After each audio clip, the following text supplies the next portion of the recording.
Hello students, सभी का स्वागत है आपके अपने यूट्यूब चैनल राज एजुकेटर में। नेट फटाफट धमाका टॉप एमसीक्यू सीरीज़ को आगे बढ़ाते हैं। Class 11th biology animal physiology portion अपना चल रहा है। टॉपिक था अपना गमन एवं संचलन, जिसके 2 पार्ट आपको पहले मिल गए। आज हम पढ़ने जा रहे हैं पार्ट नंबर 3। पार्ट नंबर 3 में हम पेशियों से संबंधित महत्वपूर्ण जानकारियों को जानेंगे।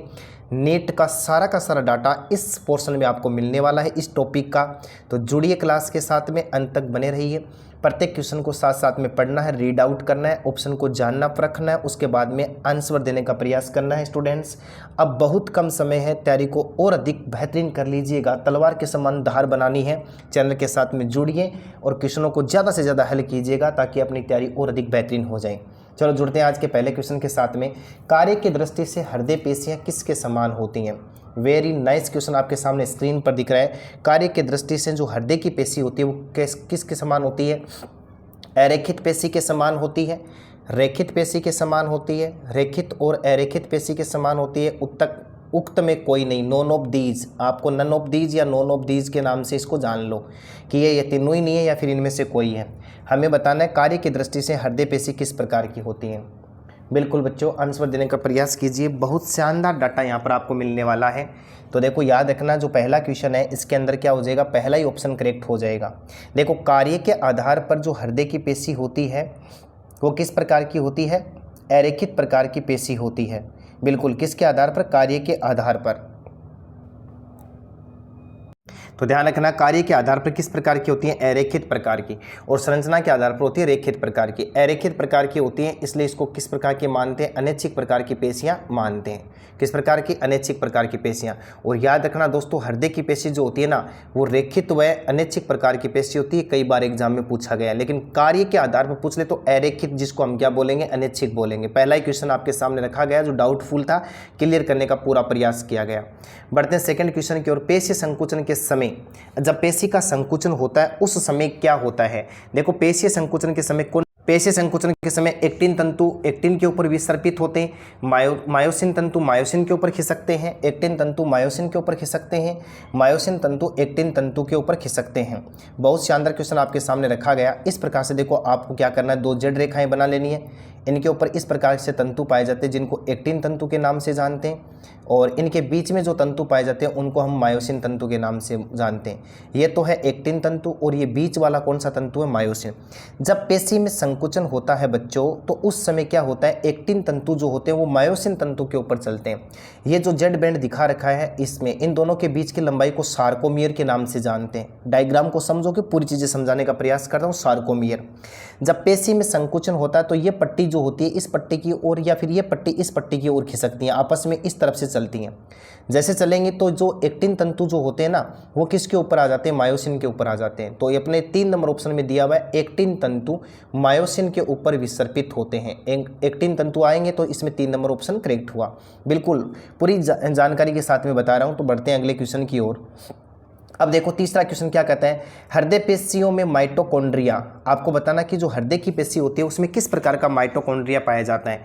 अन्य पेशियों की तुलना में बहुत अधिक होते हैं, अन्य पेशियों की तुलना में, पेशी तंतुओं की तुलना में कम होते हैं, अन्य पेशी तंतुओं के समान होते हैं, उक्त में कोई नहीं, नॉन ऑफ दीज या नन ऑफ दीज। बिल्कुल करेक्ट आंसर देने का प्रयास कीजिए।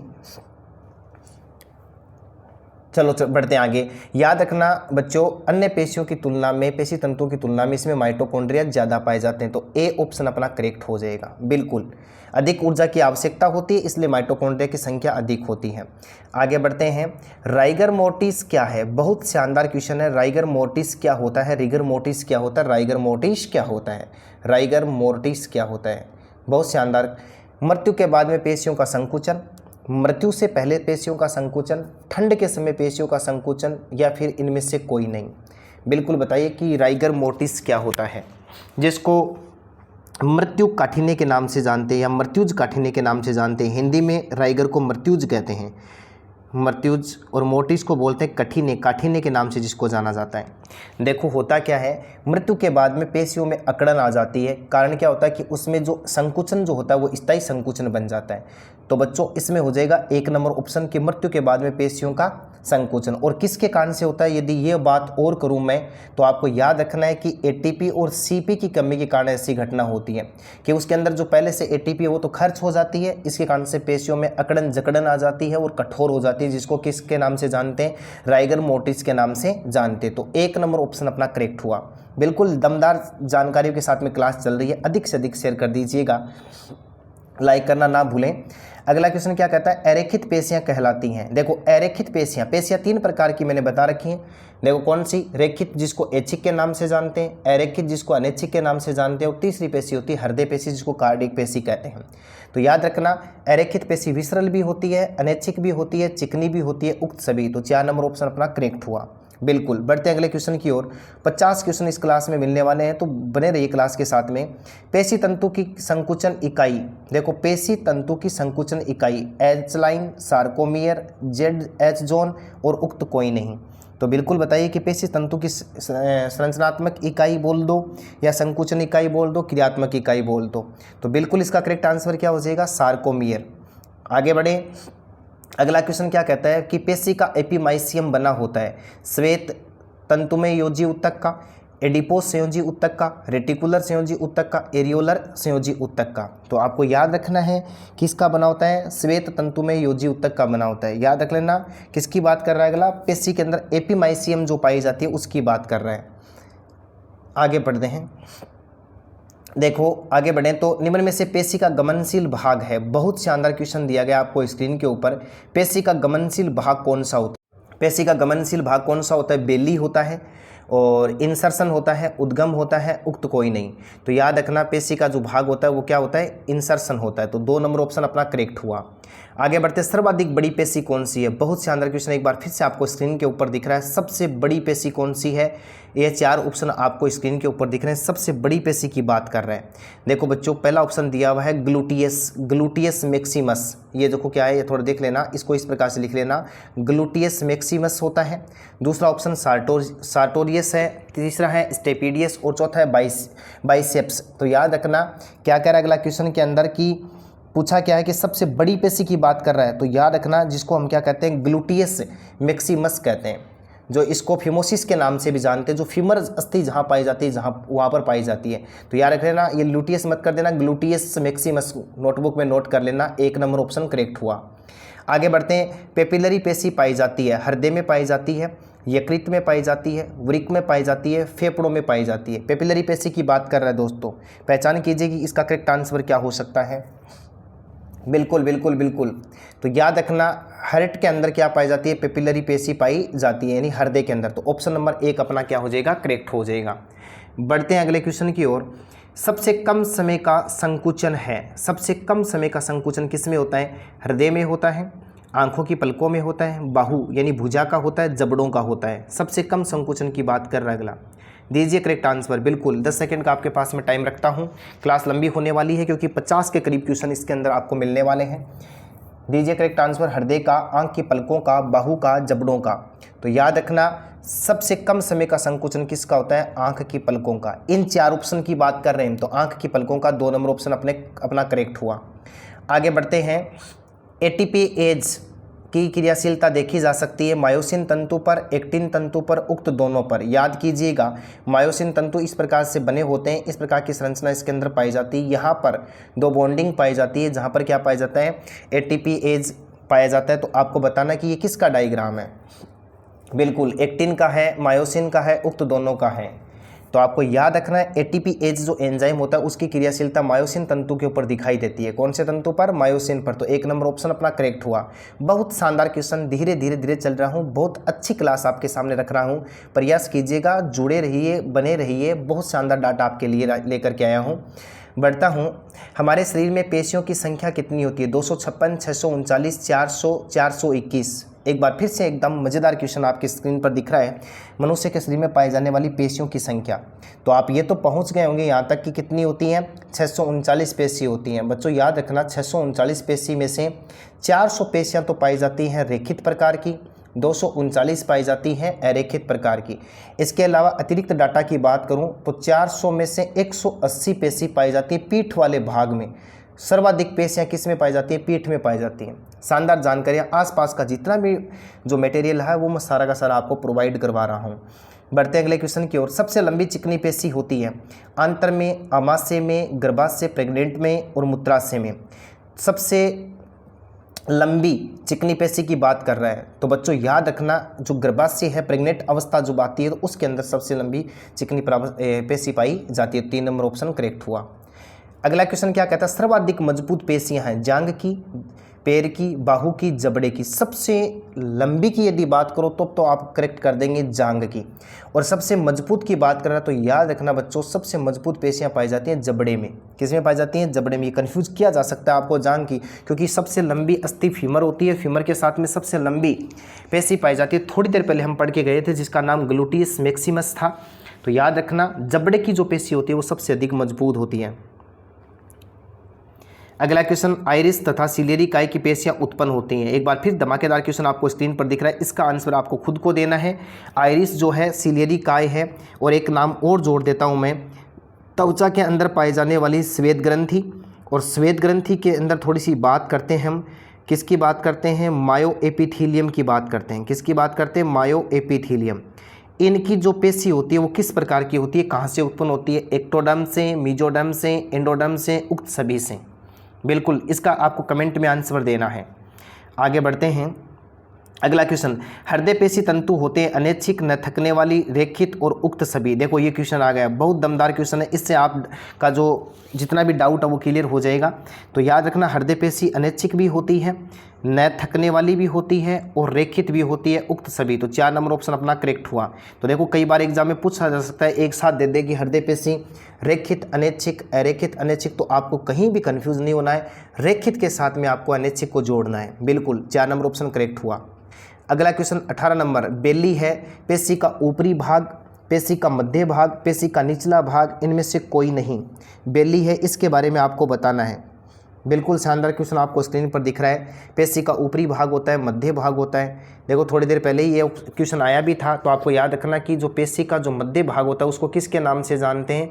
बेली के नाम से जानते हैं। किसके नाम से जानते हैं? बेली के नाम से। 2 नंबर ऑप्शन करेक्ट हुआ। आगे बढ़ते हैं। रेखित पेशी तंतु पाए जाते हैं ट्रेकिया में, फेफड़ों में, पैरों में, गाल ब्लेडर में। पहले तो आपको कमेंट में बताना कि गाल ब्लेडर क्या होता है। इसके अलावा देखो रेखित पेशी तंतु पाए जाते हैं, तो आपको याद रखना है, हमें पता देखो ट्रेकिया, श्वास नली जिसको कहते हैं, फेफड़े, ठीक है, गाल ब्लेडर, इसके बारे में आपको कमेंट में बताना कि गाल ब्लेडर किसे कहते हैं। इन सब के अंदर, इन तीनों के अंदर पाई जाती है अनैच्छिक पेशी। कैसी पाई जाती है? अनैच्छिक। तो पैरों के अंदर कैसी पेशी पाई जाती हैं? रेखित या ऐच्छिक पेशी पाई जाती है, जिसको कंकाल पेशी के नाम से जानते हैं। तो 3 नंबर ऑप्शन अपना करेक्ट हुआ। आगे बढ़ते हैं। चिकने पेशी तंतु होते हैं स्पिंडल के आकार के, अरेखित तथा अनैच्छिक, एक केंद्रक वाले, उक्त सभी। देखो किसकी बात कर रहा है? अगला चिकने पेशी तंतु की बात कर रहा है। तो बच्चों याद रखना, ये स्पिंडल आकार के भी होते हैं, है ना, अरेखित और अनैच्छिक भी होते हैं, एक केंद्रक वाले होते हैं, उक्त सभी। तो 4 नंबर ऑप्शन अपना यहाँ पर करेक्ट हो जाएगा। और याद रखना, जो चिकनी पेशी होती है उसको ही कहा जाता है अनैच्छिक पेशी, अरेखित पेशी। तो 4 नंबर ऑप्शन करेक्ट। अब आगे बढ़ते हैं 21 नंबर क्वेश्चन की ओर। पेशी संकुचन के लिए उत्तरदायी जो आयन होते हैं वो होते हैं calcium, potassium, sodium, potassium, sodium, calcium, calcium और मैग्नीशियम। बताइए कि पेशी संकुचन के लिए कौन सा आयन आवश्यक होता है? वेरी नाइस क्वेश्चन स्क्रीन पर आपको दिख रहा है। अब आपको पता है कि कैल्शियम तो पढ़ाया हुआ था, पोटेशियम ये क्या हो सकता है इसके साथ में? तो बच्चों याद रखना, कैल्शियम के साथ साथ में मैग्नीशियम। तो 4 नंबर ऑप्शन अपना करेक्ट हुआ।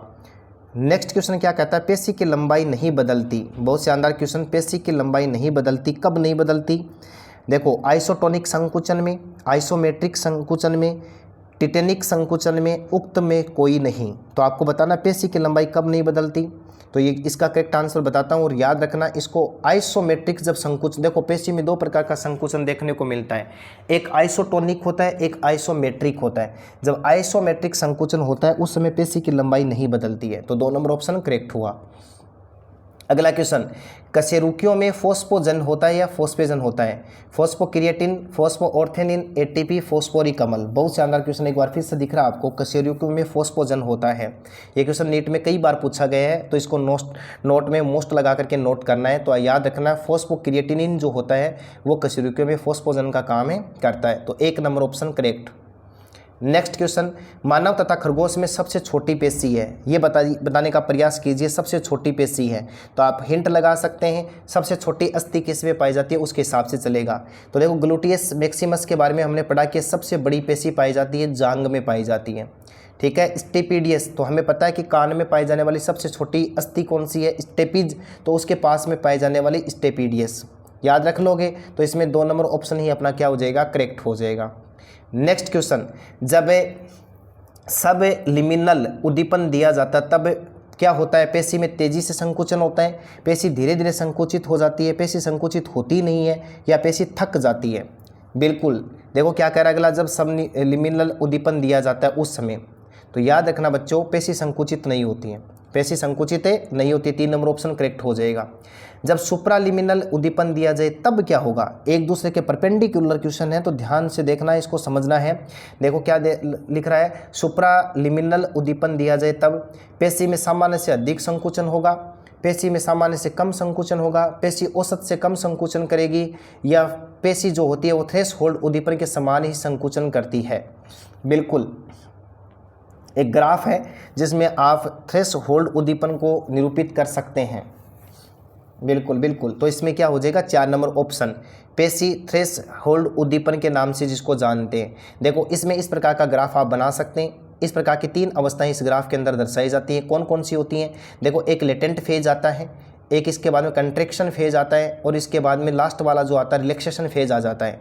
0.01 समय के लिए, 0.04 सेकंड के लिए, 0.05 सेकंड के लिए तो रेखित पेशी में होता है, 3 सेकंड, 20 सेकंड, 23 सेकंड के लिए अरेखित पेशी में होता है, जिसको थ्रेशहोल्ड उद्दीपन के नाम से जानते हैं, थ्रेशहोल्ड स्टिमुलस के नाम से जानते हैं। तो 4 नंबर ऑप्शन अपना करेक्ट हुआ। आगे बढ़ते हैं, निम्नलिखित में से किस एक स्थान विशेष में पाई जाने वाली पेशियों का सही वर्णन किया गया है। देखो कौन सी पेशी सही बैठती हैं, ऊपरी भुजा वाली पेशी में तर्कुरूपी आकृति की चिकनी पेशी होती हैं, हृदय के भीतर की पेशियां अनैच्छिक व अरेखित होती हैं। तो थोड़ा सा इसके बारे में 2 नंबर ऑप्शन के बारे में थोड़ा देख लो। इसमें देखो क्या कहा इसने, क्या कह रहा है, ऊपरी भुजा वाली पेशी में तर्कुरूपी आकृति की चिकनी पेशी, ऊपरी भुजा तो कंकाल पेशी है तो वहाँ पर तो चिकनी पेशी पाई नहीं जाती, तो पहला ऑप्शन तो इनकरेक्ट हो गया। हृदय की भीतर पेशियां अनैच्छिक और अरेखित, मैंने बताया था अनैच्छिक के साथ साथ में रेखित, तो ये भी क्या हो गया, रॉन्ग हो गया। अब देखो थोड़ा सा आगे बात करते हैं, अंतड़ी के भीतर, अंतड़ी का मतलब आंत के भीतर पेशियां रेखित और अनैच्छिक प्रकार की होती है, तो आंत के अंदर तो अनैच्छिक होती नहीं है, ऐच्छिक होती हैं, तो तीसरा ऑप्शन भी अपना इनकरेक्ट हो गया, पहला भी हो गया, सेकंड भी हो गया। अब इसके बाद देखो बात करते हैं चौथा ऑप्शन, जांघ के भीतर की पेशियां रेखित और ऐच्छिक होती हैं। बिल्कुल जांघ के भीतर की पेशियां जो होती है ना रेखित होती हैं और ऐच्छिक होती है। इन्हें कंकाल पेशी के नाम से जानते हैं, इन्हें कायिक पेशी के नाम से जानते हैं बच्चों, इन्हें फेजिक पेशी के नाम से जानते हैं। जितना भी कलेक्शन है मेरे पास वो सारा का सारा मैं आपको बता रहा हूँ। एग्जाम में बेहतरीन तैयारी कीजिए, धमाका कर दीजिए, नीट की खोपड़ी में छेद कर दीजिएगा। अगला क्वेश्चन क्या कहता है, पेशी संकुचन के लिए ऊर्जा का स्रोत क्या है। बहुत शानदार क्वेश्चन आपके सामने स्क्रीन पर दिख रहा है। जब पेशी संकुचन करती है तो ऊर्जा वही कहाँ से मिलेगी, तो आपको बताना है ग्लूकोज से मिलेगी, जीटीपी से मिलेगी, एटीपी से मिलेगी, या फिर क्रिएटिन फॉस्फेट से मिलेगी।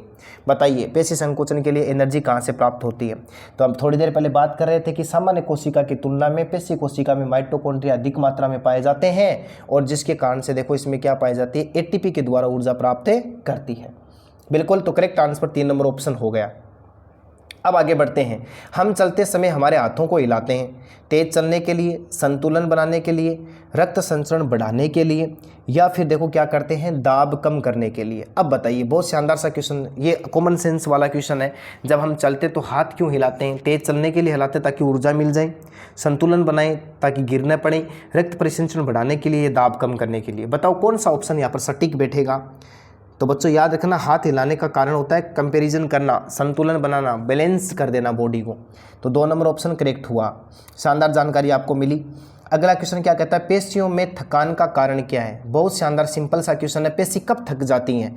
CO2 का जमाव हो जाए, लैक्टिक एसिड का जमाव हो जाए, क्रिएटिन फॉस्फेट का जमाव हो जाए, या फिर मायोसिन एटीपी एज का जमाव हो जाए। बिल्कुल धमाकेदार क्वेश्चन आपको स्क्रीन पर दिख रहा है। आंसर देने का प्रयास कीजिए, 5 से 10 सेकंड का समय रहेगा आपके पास में। बिल्कुल। तो क्या होगा, लैक्टिक एसिड का जमाव होने के कारण से पेशियां थक जाती है। आपने देखा होगा धावक दौड़ लगाता है, किसान खेत में काम करता है, मजदूर ज़्यादा मेहनत करता है, थकावट को महसूस करता है, थकान को महसूस करता है। वी नो दैट, हम जानते हैं कि लैक्टिक एसिड का स्टोरेज किस में हो जाता है, मसल सेल्स में, पेशी कोशिका में, जिसके कारण से ऐसी घटना होती है। और लैक्टिक एसिड जो होता है वो दर्द का कारक माना जाता है। कंकाली पेशी तंतु में एक मायोसिन तंतु कितने एक्टिन तंतुओं से घिरा होता है? बहुत nice question, very very important question. एक मायोसिन तंतु की बात कर रहे हैं, कितने एक्टिन तंतु से घिरा होता है ये आपको बताना है। एक मायोसिन तंतु कितने एक्टिन तंतु से घिरा होता है? देखो याद रखना बच्चों, थोड़ी सी बात करते हैं। दो प्रकार के तंतु अपनी पेशी के अंदर पाए जाते हैं। एक तो पाया जाता है एक्टिन तंतु और एक होता है मायोसिन तंतु। बिल्कुल होता है। एक्टिन और मायोसिन में संकुचन होने के कारण से पेशियों में संकुचन शीतलन होता है। तो याद रखना, देखो ये जो बड़ी आकृति वाले हैं ये होते हैं मायोसिन तंतु, और बीच में मैंने डॉट से बना दिया ये होता है एक्टिन तंतु। तो बच्चों याद रखना, एक एक्टिन तंतु होता है वो 3 मायोसिन से घिरा रहता है। कितने मायोसिन से घिरा रहता है? 3। लेकिन क्वेश्चन में अगले ने क्या पूछा, मायोसिन तंतु कितने एक्टिन से घिरा रहता है? तो मैं बीच में बना देता हूँ मायोसिन, और इस प्रकार से देखो आपको याद रखना है ये 6 एक्टिन तंतु इसके चारों ओर पाए जाते हैं और षटकोणीय आकृति के रूप में इस प्रकार से व्यवस्थित होते हैं। तो याद रखना, एक एक्टिन तो 3 मायोसिन से और एक मायोसिन 6 एक्टिन तंतु से घिरा रहता है। तो 3 नंबर ऑप्शन अपना क्या हो जाएगा? करेक्ट हो जाएगा। याद रख लोगे, इस डायग्राम को बना करके समझ लेना। अब अगला क्वेश्चन, सबसे कम रक्त सप्लाई उपस्थित होगी कंकाली पेशी में, हृदय की पेशी में, चिकनी पेशी में, उपरोक्त सभी में? बताने का प्रयास कीजिए। सबसे कम रक्त सप्लाई उपस्थित होती है, तो याद रखना सबसे कम रक्त किसको मिलेगा? चिकनी पेशी को मिलेगा, अनैच्छिक पेशी को मिलेगा, अरेखित पेशी को मिलेगा। तो 3 नंबर ऑप्शन अपना क्या हो जाएगा? करेक्ट हो जाएगा। आगे बढ़ते हैं अगले क्वेश्चन की ओर। जेड डिस्क का निर्माण होता है। वेरी नाइस क्वेश्चन, एक बार फिर से स्क्रीन पर दिख रहा है। जेड डिस्क का निर्माण किसके द्वारा होता है? एक्टिन प्रोटीन के द्वारा, एक्टिनिन प्रोटीन के द्वारा, मायोसिन के द्वारा, या फिर किसके द्वारा? मायोमेसिन प्रोटीन के द्वारा। तो आपको बताना है कि एक्टिनिन जो होता है उसका निर्माण किसके द्वारा होता है? जेड डिस्क का निर्माण। तो याद रखना, एक्टिनिन जो प्रोटीन होती है वो क्या काम करती है? जेड डिस्क को बनाने का काम करती है। तो 2 नंबर ऑप्शन अपना करेक्ट हुआ। नेक्स्ट क्वेश्चन, सिलियरी गति किस में पाई जाती है? वेरी नाइस क्वेश्चन, सिलियरी गति किसके अंदर पाई जाती है? इस प्रकार के क्वेश्चन आपको एग्जाम में देखने को मिलेंगे। देखो क्या कह रहा है अगला, कि सिलियरी काय की जो पेशी होती है वो किस में देखने को मिलती है? तो देखो ऑप्शन में क्या दे रहा है कि सिलियरी गति वाली पेशी मैक्रोफेज, ल्यूकोसाइट, अंडवाहिनी, शुक्रवाहिनी। अंडवाहिनी ट्रेकिया, जीभ और पादों में यानी पैरों में पाई जाती है। दिमाग लगाओ, किसकी बात कर रहा है अगला? सिलियरी की बात कर रहा है, पक्षमाभी गति की बात कर रहा है। सिलिया का मतलब पक्षमाभ होता है। देखो मैंने आपको बताया था मैक्रोफेज और जो ल्यूकोसाइट होती है इसके अंदर तो अमीबीय गति पाई जाती है। कैसी गति देखने को मिलती है? अमीबीय गति, 1 नंबर ऑप्शन में। अंडवाहिनी और शुक्रवाहिनी इन दोनों में बताना आपको। फिर इसके बाद में अंडवाहिनी और ट्रेकिया। तो याद रखना, जो सीलिया जो होते हैं वो अंडवाहिनी में भी पाए जाते हैं और ट्रेकिया श्वास नली में भी पाए जाते हैं। बिल्कुल, किस में पाए जाते हैं? अंडवाहिनी और ट्रेकिया श्वास नली में पाए जाते हैं। तो 3 नंबर ऑप्शन अपना करेक्ट हुआ।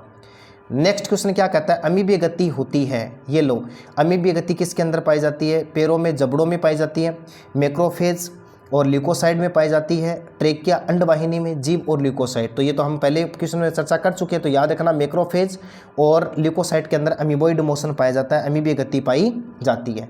बिल्कुल मस्त क्वेश्चन रहे।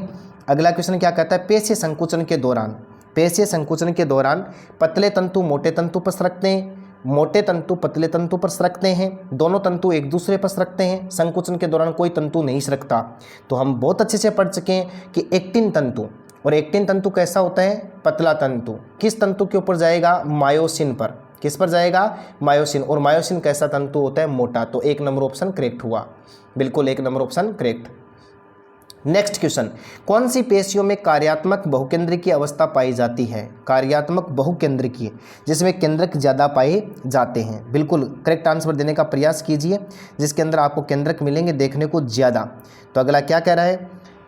हृदय पेशी के अंदर, चिकनी पेशी के अंदर और ऐच्छिक पेशी के अंदर, उपरोक्त सभी के अंदर बहुकेंद्र की पेशी कौन सी होती है? हृदय पेशी होती है, चिकनी होती है, ऐच्छिक होती है।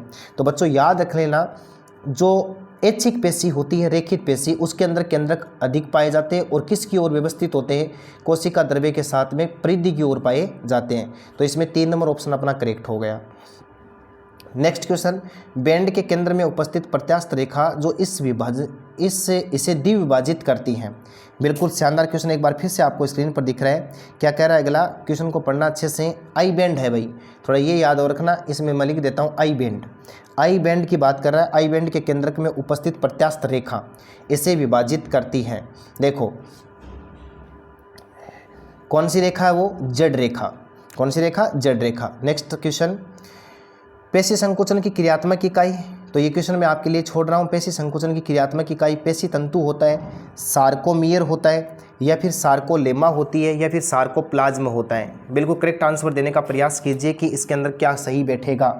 बहुत बार ये क्वेश्चन करवा दिया गया है, इसलिए मैं आपके लिए छोड़ रहा हूँ। कमेंट में ज़रूर बताना, मुझे ये भी पता चले कि कौन कौन लगातार क्लास के साथ में बना हुआ है, इसलिए आपके लिए क्वेश्चन छोड़ रहा हूँ। नेक्स्ट क्वेश्चन क्या कहते हैं, वयस्क मनुष्य में संपूर्ण वजन का कितना प्रतिशत मांसपेशियों का योगदान होता है। ये क्वेश्चन देने का आंसर देने का प्रयास कीजिए। 30 से 40%, 40 से 45%, 50 से 60%, 60 से 70%। अपनी बॉडी का कितना प्रतिशत मांसपेशी से बना होता है। तो बच्चों याद रख लेना, 40 से 50% और कांस्टेंट पूछ ले तो 45% भाग जो होता है वो किसका बना होता है, पेशियों का बना होता है। तो 2 नंबर ऑप्शन करेक्ट हुआ। पैरामीशियम में कोशिका घर्षणी भोजन गतिमान होता है। सिंपल क्वेश्चन है, तो आपको बताना पैरामीशियम, ये एनसीईआरटी में शुरू में ही लाइन दी हुई है कि पैरामीशियम के अंदर जो भोजन गति होती है वो किसके द्वारा होती है, पक्षमाभ के द्वारा, कसाब, सूक्ष्मांकुर, मायोसिन के द्वारा होती है। तो याद रख लेना बच्चों, इसका करेक्ट आंसर क्या हो जाएगा, पक्षमाभ के द्वारा ये गति पाई जाती है। अगला, निम्न में से कौन से लक्षण प्रचलन से संबंधित है। सभी गतियां प्रचलन है। इस प्रकार का क्वेश्चन भी एग्जाम में पूछा जा सकता है। ये भी एनसीईआरटी की शुरुआत में दी हुई लाइन है। सभी गतियां प्रचलन नहीं है। देखो सभी प्रचलन गतियां हैं, सभी गतियां प्रचलन नहीं है। प्रचलन की विधि जंतु के आवास और प्रवास के अनुसार बदल सकती है। प्रचलन जो होता है भक्षक शत्रु जो होते हैं शिकार करने वाले, उससे बच निकलने का एक साधन भी होता है। अब देखो ऑप्शन ए और बी सही है, बी सी डी यानी 2 नंबर में दिया हुआ है, ए बी सी 3 नंबर में दिया हुआ है, 4 नंबर में ए बी सी डी दिया हुआ है। तो बच्चों याद रखना, इसका करेक्ट आंसर तो हो जाएगा ए बी सी डी, यानी चारों बातें सही हैं। तो इसका 4 नंबर ऑप्शन हुआ। लेकिन थोड़ी चर्चा करते हैं ऑप्शन के ऊपर। तो देखो एनसीईआरटी में शुरू में ये बातें लिखी हुई है कि सभी चलन गतियां हैं, लेकिन सभी गतियां चलने नहीं है। तो ये स्टेटमेंट दिया हुआ, तो इसको 2 टुकड़ों में लिख दिया अगले ने ऑप्शन बना करके कि सभी प्रचलन गतियां। तो बिल्कुल याद रखना, सभी चलन गतियां होती हैं, लेकिन सभी गतियां प्रचलन नहीं होती हैं। बिल्कुल प्रचलन क्यों करता है कोई जीव, वो आवास के अनुसार, बदलती हुई परिस्थितियों के अनुसार, भोजन के लिए भी कर सकता है, अपने समुदाय को ढूंढने के लिए भी कर सकता है, शिकारी प्राणी से बचने के लिए भी इस प्रकार की क्रियाविधि दोहरा सकता है। तो नेक्स्ट क्वेश्चन क्या कह रहा है, ए बैंड के मध्य में मोटे तंतु आपस में एक झिल्ली के द्वारा ढकते हैं या जुड़े रहते हैं, झिल्ली के द्वारा जुड़ते हैं, जिन्हें हम क्या कहते हैं। ये क्वेश्चन भी बहुत ही महत्वपूर्ण है। तो याद रखना बच्चों, उसके अंदर एक लाइन पाई जाती है। देखो इस प्रकार से मायोसिन तंतु पाए जाते हैं, और मायोसिन तंतु के ऊपर इस प्रकार के पॉइंट पाए जाते हैं, जिनको हम एम लाइन के नाम से जानते हैं। तो 3 नंबर ऑप्शन अपना करेक्ट हो जाएगा। नेक्स्ट, पेशी तंतु में पट्टीदार संरचनाएं निम्न में से किस विशेष वितरण व्यवस्था के कारण दिखाई देती है। इसके अंदर जो पट्टीदार संरचनाएं पाई जाती है वो किसके कारण से पाई जाती हैं। पेक्टिन नहीं है, एक्टिन है। एक बात तो ये याद रखना, मैं सही लिख देता हूँ यहाँ पर एक्टिन। दूसरा ऑप्शन आपकी स्क्रीन पर दिख रहा है मायोसिन, और तीसरा ऑप्शन आपको दिख रहा है काल्मोडुलिन, और चौथा आपको दिख रहा है इसके ऊपर 1 और 2 दोनों। तो बच्चों याद रखना, इसके अंदर 1 नंबर भी होगा और 2 नंबर भी होगा। और मैं वापस लिख रहा हूँ यहाँ पर, यहाँ से आप नोट कर लेना, पेक्टिन को एक्टिन में लिखना। यहाँ पर ए है एक्टिन, बिल्कुल। तो करेक्ट आंसर यहाँ पर 4 नंबर ऑप्शन हो जाए, क्योंकि उसमें दिया हुआ है 1 और 2 दोनों। नेक्स्ट, एक तंत्रिकीय संवेदना तंत्रिकीय पेशी संगम पर पहुंचकर एक न्यूरोट्रांसमीटर मुक्त करती है, जिसका नाम है। कौन सा ट्रांसमीटर जो होता है उसको मिलता है, डोपामिन मिलता है, एसिटोकोलिन मिलता है, गाबा मिलता है, GABA गाबा मिलता है, या फिर इसके अंदर ग्लाइसिन मिलता है। 4 ऑप्शन आपको स्क्रीन के ऊपर दिख रहे हैं, बताइएगा कौन सा मिलेगा। तो बिल्कुल आप पहुंच गए होंगे बच्चों। एसिटोकोलिन न्यूरोट्रांसमीटर मिलता है, जिससे जो प्रेरक होता है वो तंत्रिका कोशिका से पेशी कोशिका इंटर्ड हो जाता है। इसके बाद में डिस्टोल सिस्टोल यानी संकुचन शीतलन होने का काम होता है। आगे देखो, मांसपेशियों के लगातार कार्य करते रहने के कारण से इनमें से कौन सा पदार्थ जम जाता है। तो हमें ये पहले पढ़ चुके हैं, ये सिंपल है। तो सीधा आंसर तक जाता हूँ मैं, लैक्टिक एसिड जम जाता है, जिसके कारण से पेशी में किसका गुण आता है, थकावट महसूस होती है। नेक्स्ट 47 नंबर क्वेश्चन आपको स्क्रीन पर दिख रहा है, मांसपेशियों में लाल रंग ऑक्सीजन संग्राहक रंगा पदार्थ होता है, तो कौन सा पाया जाता है? देखो पेशियों के अंदर कौन सा लाल पदार्थ होता है या रंगा पदार्थ होता है? हीमोग्लोबिन पाया जाता है, सार्कोसोम पाया जाता है, मायोग्लोबिन पाया जाता है, हीमोइरिथ्रिन पाया जाता है। बिल्कुल बताइए 4 ऑप्शन में से कौन सा ऑप्शन यहाँ पर सटीक बैठेगा?